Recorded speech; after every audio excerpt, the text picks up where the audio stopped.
Hello friends, মিনিস কিচেনের আরেকটি পর্বে আপনাদের সবাইকে স্বাগত জানাই। আজকে আমাদের রেসিপি প্রন বলস। বাড়িতে থাকা ঘরোয়া উপকরণ দিয়েই আপনারা খুব সহজেই রেসিপিটি বানিয়ে নিতে পারবেন। তো চলুন ইনগ্রিডিয়েন্টসগুলো এক এক করে দেখে নিই।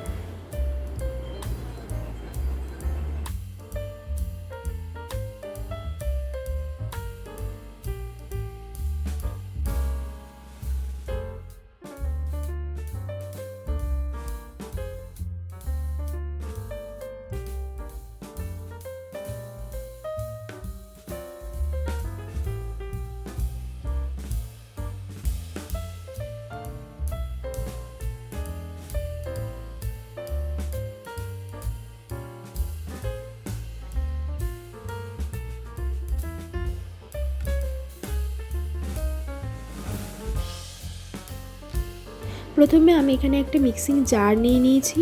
তার মধ্যে 200 গ্রামের মতো এখানে চিংড়ি মাছ দিয়ে দিলাম।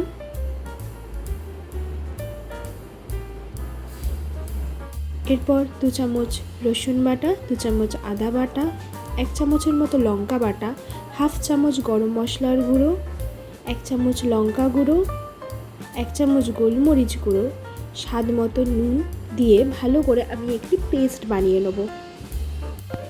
দেখুন পেস্টটি এখানে এখন রেডি হয়ে গেছে। পেস্টের ঘনত্বটা যেন এরকমই থাকে, আমি এখানে কোনো অ্যাডিশনাল জল ব্যবহার করিনি। এখানে একটি মিক্সিং বোলের মধ্যে আমি আগে থেকে বানিয়ে রাখা পেস্টটি নিয়ে নিলাম।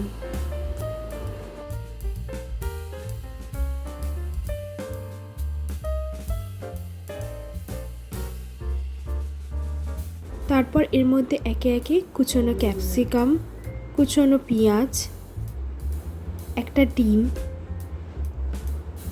2 চামচ কর্নফ্লাওয়ার,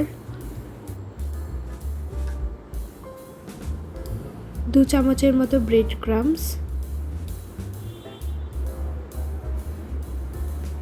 এবং সব শেষে 1 চামচ ভিনিগার দিয়ে দেবো।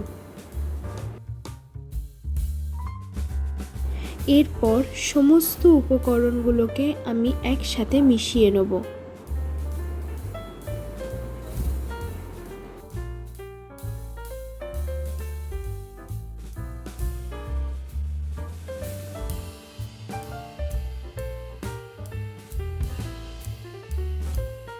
প্রন বলস বানানোর জন্য প্রথমে অল্প পরিমাণে সাদা তেল হাতের তালুতে নিয়ে এরকমভাবে আমি মাখিয়ে নিচ্ছি।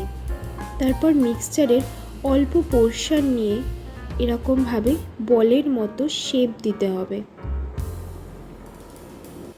খুবই হালকা হাতে বলটিকে বানাতে হবে, বেশি প্রেসার দিলে ভেঙে যাওয়ার সম্ভাবনা থাকতে পারে। এরপর ব্রেড ক্রাম্বসের মধ্যে দিয়ে আমি হালকা একটা কোট দিয়ে নেব।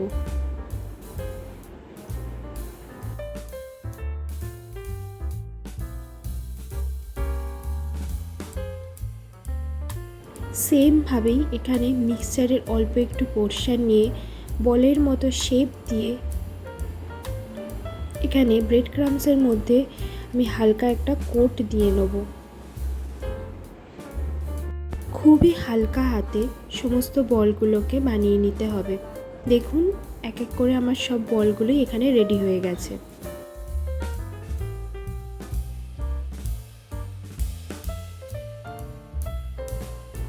এরপর একটি ফ্রাইং প্যানের মধ্যে আমি অল্প পরিমাণে রিফাইন্ড অয়েল নিয়ে নিয়েছি। তেলটা এখানে গরম হয়ে এলেই আমি এক এক করে বলগুলোকে ছেড়ে দেবো। প্রন বলসগুলোকে লো টু মিডিয়াম ফ্লেমে আমি এখানে ভাজবো।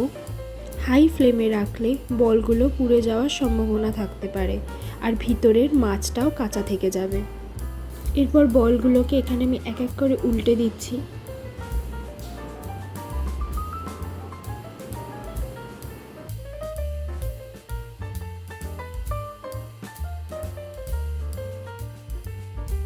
খেয়াল রাখতে হবে বলসগুলো যেন দুপাশ থেকে খুব ভালোভাবেই ভাজা হয়ে থাকে।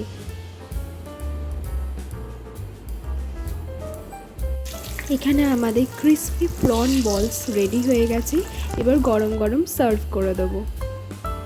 আপনাদের যদি আমার এই রেসিপিটি ভালো লেগে থাকে তাহলে অবশ্যই আমাকে কমেন্ট করে জানাবেন। আর হ্যাঁ, চ্যানেলটিকে লাইক, শেয়ার অ্যান্ড সাবস্ক্রাইব করতে ভুলবেন না যেন। ধন্যবাদ।